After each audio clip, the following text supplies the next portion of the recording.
A crowd of students were gathered at a recently established exhibition in the Lane shopping centre in Carlisle. So this is the Mind the Gap, Gap the Mind exhibition, which is an interim show for the students leading up to their final major show at the end of the year.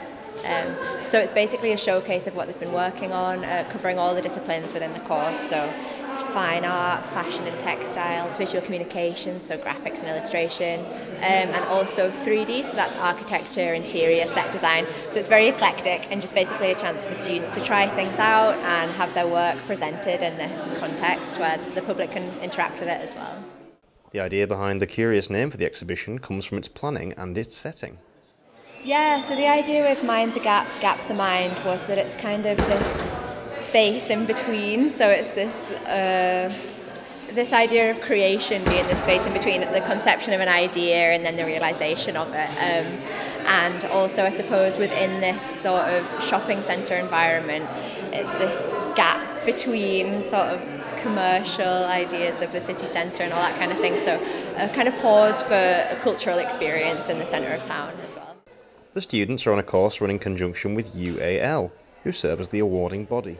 UAL is probably best known because they're the kind of group of the big London universities, so you've got Central St Martin's, London College of Fashion and stuff like that. So this is a chance for the students to see their stuff outside the studio. We try and do it as much as possible to get them experience of putting their work in front of an audience, so that it's not just a kind of academic tick in a box kind of exercise to get marks. It's let's show it to the public, see what they think. It's been really positive. We had our first day yesterday.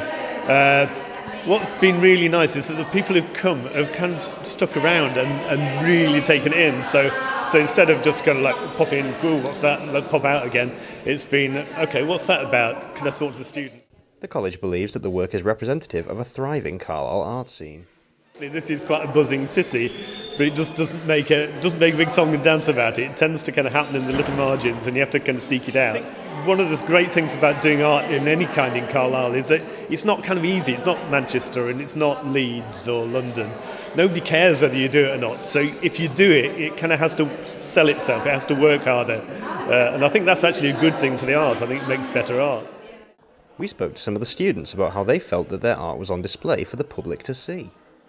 Considering one of the only main art galleries in Carlisle is Tully House, where it's full of quite traditional art, like portraits and landscapes, I think it's really important for Carlisle to see kind of a wide range of what upcoming artists are doing. Well, I think, especially because I've came straight from A-levels, and I know that with my school, art's kind of being pushed out, so I feel like a foundation course is really like encouraging people. So I think when it's in the centre of town where everyone walks past on like the lunch breaks, at least it gives people the opportunity to see it and see like what they can do. They don't have to just do all their academic ones, they can still do art. Yeah, I think it's really good, and it almost educates some people on different things. For example, I do fashion communication, which I know if I said that to a lot of people, they wouldn't have a clue what it means, and I didn't either a year ago. So I think it's a really good idea.